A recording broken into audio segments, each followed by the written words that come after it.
Hi everyone, I am Lauren, and the topic that I picked is the effects of having a job in high school. Today I'll be communicating on facts on high school employment, the advantages of working, and how employment affects school. Some of the facts that I found is that high school employment is increasing due to the factor of more schools are implementing school-to-work programs. I do agree with this, as this is something I did in my high school career. My junior and senior year. Junior year I did 1 block, and senior year I did 2 blocks. And it is still credited as a class, so I still had to submit projects and stuff like that. And the teacher that I had would even interview myself at work, my boss at work, and more. Another one I found is that more than 40% of high schoolers aging between 16 and 19 engage in working. I added a little chart in the corner that kind of resembles this.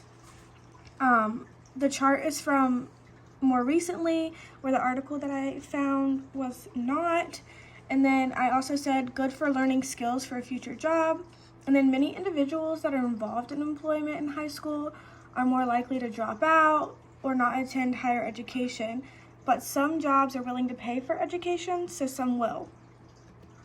So the advantages of having a part-time job during high school: gives opportunities to connect with future employers.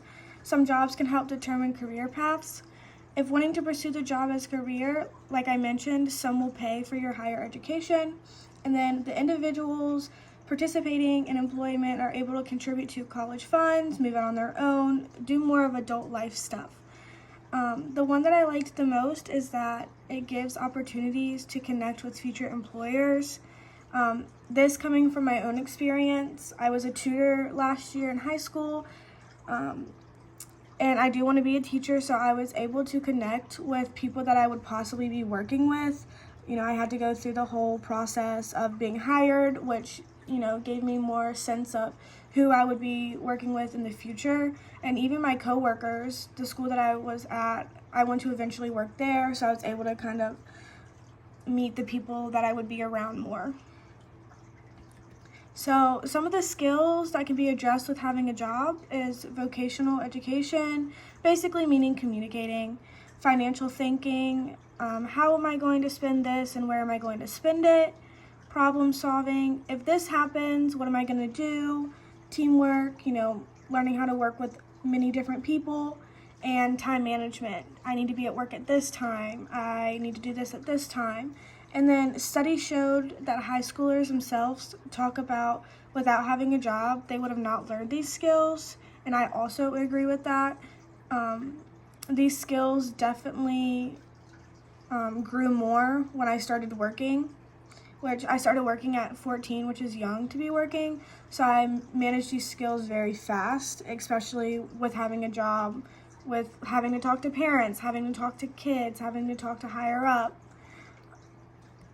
So I also talked about how employment can affect school. So some studies have showed that some individuals with jobs are most likely to drop out, not attend further education, or obtain a GED. So in the bottom left-hand corner, I added pros and cons of having a GED or having a high school diploma. In my opinion, I think high school diplomas are more beneficial, but a lot of people go with GEDs because it's still opportunities to have a job. And then I also found that juniors and seniors' grade point average, so their GPA, starts to drop, especially ones with having jobs. The article that I found talked a lot about lack of sleep that these kids are having because a lot of, work places don't close until 9, 10, and then you have the closing process. A lot of juniors and seniors are leaving school, going right to work, not getting home late, which means when are they going to study? When are they going to have time to do their homework, submit assignments? So a lot of that deals with that. And I also saw in the article that I talked about that teachers are wondering, why are my kids sleeping in class, and realizing that a lot of them work. So here's my references, and thank you guys.